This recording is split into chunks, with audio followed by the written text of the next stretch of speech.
muchos hombres nos estamos sintiendo presionados y angustiados. Ya no tengo dinero, ¿qué voy a hacer? Ahora muchos hombres actuamos con más violencia que antes. Ya estoy harto de esta cuarentena. ¡Callen ese guau, a ver! ¡Cierren esa puerta! ¿A qué hora va a estar esa comida? Estamos viviendo dentro de una olla de presión. Ya no puedo, ya no aguanto más. La olla nunca debe estallar.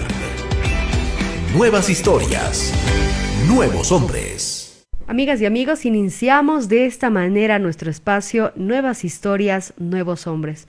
Así como es habitual, los días viernes tenemos la posibilidad de hablar desde el testimonio, desde las mismas estructuras que te da la cotidianidad, el poder desarrollar un diálogo, hablando de prácticas que a veces se naturalizan, que otras veces también duelen. ¿Cómo podemos afrontarlas? Siempre es una pregunta que nos hacemos y también la audiencia nos las hace. Recordemos que la semana anterior hemos hablado acerca de la separación, desde elementos más generales. Ahora queremos ahondar en este tema, sobre todo hablando acerca de las reacciones, del comportamiento que conlleva esta separación, y es fundamental que usted también sepa cómo afrontar y por qué es bueno en algunos casos el tema de una ruptura, una separación y cómo hacerlo de manera mucho más saludable. Para todo ello quiero saludar inmediatamente a Henry Cervantes, que nos acompaña, él es psicólogo del Centro Juana Zurduy. Bienvenido, Henry. ¿Cómo estás, Luli? Buenos días a toda la audiencia de Radio Encuentro. Y evidentemente el día de hoy vamos a conversar sobre algún elemento en concreto durante la separación. Es decir, qué actitudes, qué posiciones, qué se puede esperar, cuáles son los escenarios en este proceso de ruptura, de separación, de disolución de la relación de pareja, desde una óptica del comportamiento masculino. Qué importante lo que has mencionado, comentarte y comentarle también a la audiencia que durante la semana posterior al día viernes nos ha llegado un comentario que a mí me ha llamado mucho la atención. No voy a decir el nombre, pero vamos a ponerle el nombre de Freddy en este momento, donde nos ha contado un poco de su experiencia. Ha sido un texto extenso, así que yo lo voy a resumir, primero mencionando que le ha servido lo que se ha dialogado en ese espacio, porque está pasando una situación similar. Sin embargo, también ha referido que él no se ha dado cuenta que realmente podía afectarle bastante este tema. Él nos ha comentado en este texto que nos ha escrito que hay mucho tiempo que viene arrastrando sentimientos que él no los representaba como importantes. Es más, nos ha dicho textualmente que él no se entendía muchas veces, pero lo que sí sabía es que había un malestar. Pero en medio de eso hay reacciones que él no puede tener porque realmente no está entendiendo qué es lo que quiere dentro de su relación de pareja.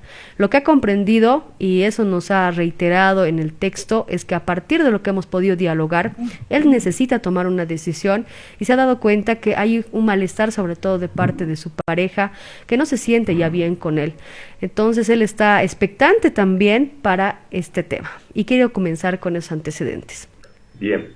Gracias, Luli. Este caso, este comentario, la situación de esta persona nos ayuda un poco a comenzar a entender, no que la separación, que la ruptura en sí, que el proceso de disolución del vínculo de la relación puede significar para alguna de las personas, miembros de la relación, mayor sufrimiento. ¿Por qué? Porque implica una pérdida. Implica el hecho de afrontar un fracaso y frustración frente a lo que inicialmente se pensaba que iba a ser duradero, ¿no? Que iba a perdurar en el tiempo. Entonces, cuando una persona atraviesa por un proceso de separación o de ruptura, hay que entender que ese proceso es, digamos, el punto final de algo que se ha venido antecediendo, de algo que se ha venido ya percibiendo o incluso ya quizás notándose con anterioridad. ¿A qué me refiero? Cuando una relación de pareja termina, usualmente hay indicadores, hay antecedentes que hacen entender que este escenario es un escenario que se ha venido ya quizás contemplando a mediano plazo, ¿no? Es muy común, por ejemplo, encontrar relaciones de pareja que llegan a la separación después de haber intentado solucionar sus problemas desde diferentes puntos de vista, ¿no? Con diferentes recursos, Acuden, por ejemplo, a los familiares, a los padrinos, acuden a terapia, acuden a consejería, ¿no? Intentan resolver ellos sus conflictos, sus puntos de tensión por su cuenta, con sus propios recursos. Han intentado también cambios, ¿no? Han redistribuido los roles, es decir, han intentado de alguna forma manejar la situación. Se han asumido compromisos, por ejemplo, hay compromisos muy recurrentes como ya desde ahora te prometo que yo voy a empezar a hacer esto, voy a dejar de hacer este otro, ¿no? O voy a dejar de salir, o voy a dejar de beber, ¿no? O voy a dejar, por ejemplo, de frecuentar mucho a mis amigos. O sea, cuando una pareja atraviesa por una crisis con posibilidad de ruptura, se asumen muchas veces compromisos radicales y estos compromisos radicales hacen justamente que sean muy difíciles de cumplir. Es decir, se hacen promesas a veces muy ambiciosas, ¿no? Se asumen compromisos irreales y ese es un punto que favorece también que la relación, más allá de resolverse, más allá de volver a ser funcional, se encamine nomás a un mayor deterioro y posteriormente a una ruptura.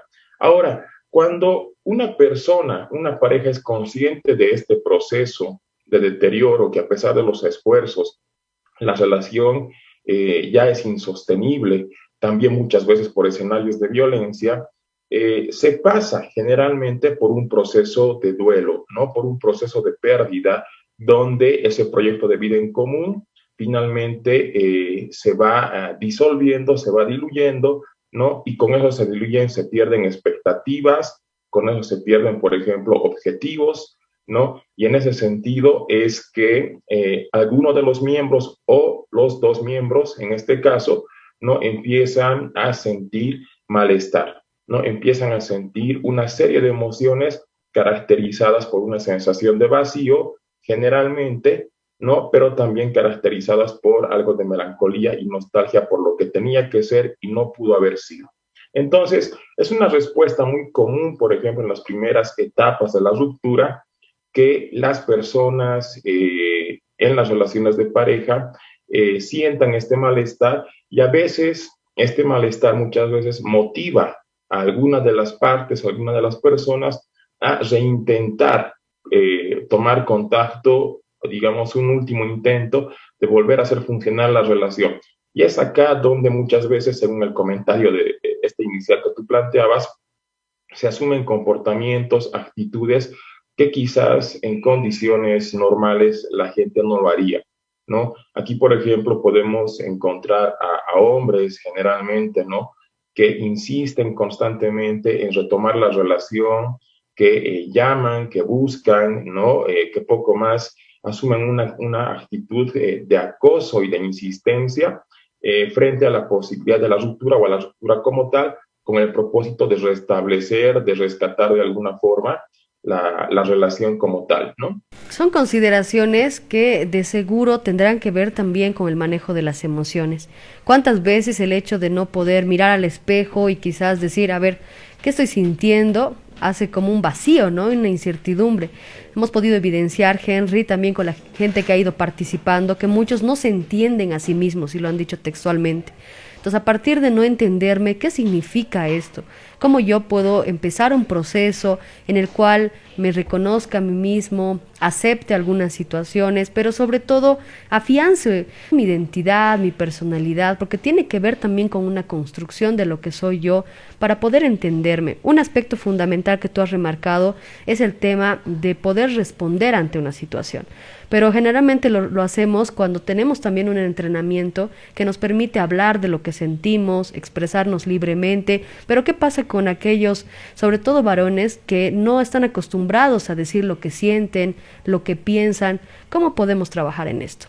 Cuando, por ejemplo, una persona que no tiene buena capacidad para gestionar sus emociones afronta una ruptura, ¿no? Justamente se produce este fenómeno de confusión respecto a sus propias emociones y a la situación como tal. Es decir, no sabe exactamente cómo afrontar la situación y en ese no saber también no sabe cómo gestionar sus emociones, ¿no? Es decir, no sabe, por ejemplo, cómo expresar su malestar, no sabe cómo expresar su tristeza, su ira, ¿no? Entonces, ahí, por ejemplo, como te decía en el anterior segmento, nosotros podemos encontrar a personas que usualmente asumen comportamientos extraños, ¿no? Comportamientos, digamos, poco comunes, como estos que te había mencionado, ¿no? Como comportamientos poco más que bordan ya el acoso, ¿no? Que bordan quizás incluso el asedio a las personas. Entonces, ¿qué se puede hacer ahí? Y es una reflexión importante la que planteas, Luli, porque es importante que nosotros como hombres también entendamos que la ruptura sí es una situación que se puede llegar a dar en cualquier etapa de la relación, ya sea en el enamoramiento, en el noviazgo, en el matrimonio consumado, ¿no? Y en un matrimonio incluso de larga data. Entonces, es un escenario que se puede dar, porque hay que entender que las relaciones se deterioran con el tiempo y es un proceso natural. El desafío está en hacerlas funcionales, ¿no? Mientras pasa el tiempo. Pero el punto es que una buena capacidad de gestión de emociones, saber identificar lo que sentimos, ¿no? Saber hablar adecuadamente con personas y grupos de confianza, grupos de apoyo sobre lo que estamos pasando y más aún en estos escenarios de ruptura, hace que también nosotros como hombres, como personas en general, podamos encontrar quizás estos puntos ciegos que no estamos pudiendo ver en este primer momento de la ruptura, ¿no? Y eso de alguna forma nos ayuda también a elaborar, ¿no? Nos ayuda también a afrontar esta situación de mejor manera sin llegar a asumir comportamientos que nos puedan perjudicar o perjudicar a otras personas. Te agradezco mucho, sobre todo por estas reflexiones. Es fundamental el poder dialogar de estos temas. Creo que sí, contribuye sobre todo para mirarse a uno mismo y decir, yo en qué posición me encuentro. Gestiono mis emociones, he sabido reaccionar de una manera positiva ante situaciones que me han resultado difíciles, que no me han dejado quizás reaccionar de una manera, no sé, más pausada, sino han tenido que ser reacciones muy abruptas, cómo lo he hecho, cómo me siento ahora. Bueno, son temas que vamos a ir trabajando y sin duda la gente también lo tiene que pensar para saber dónde yo me posiciono frente a esto y si realmente yo estoy encarando mi vida de una manera mucho más propositiva, soltando cosas, avanzando, o es que yo estoy en esa posición que mencionabas, de una persona que no estoy logrando gestionar mis emociones y todavía me estanco con algunos recuerdos, con algunas personas. Importante entonces estas reflexiones, Henry. Estaremos el otro viernes también dialogando de otros temas que por supuesto nos ayudan ante la reflexión, ante un nivel también de conciencia y también de reestructuración, reinventarse, que es lo que buscamos. Que sea hasta el otro viernes. Gracias, Luli, y evidentemente que sea hasta el próximo viernes con otros temas de interés. Amigos y amigas, después de haber reflexionado acerca del tema de la ruptura, pero desde el cómo yo enfrento esto, desde mis emociones, desde mis reacciones, cerramos Nuevas Historias, Nuevos Hombres. Hemos presentado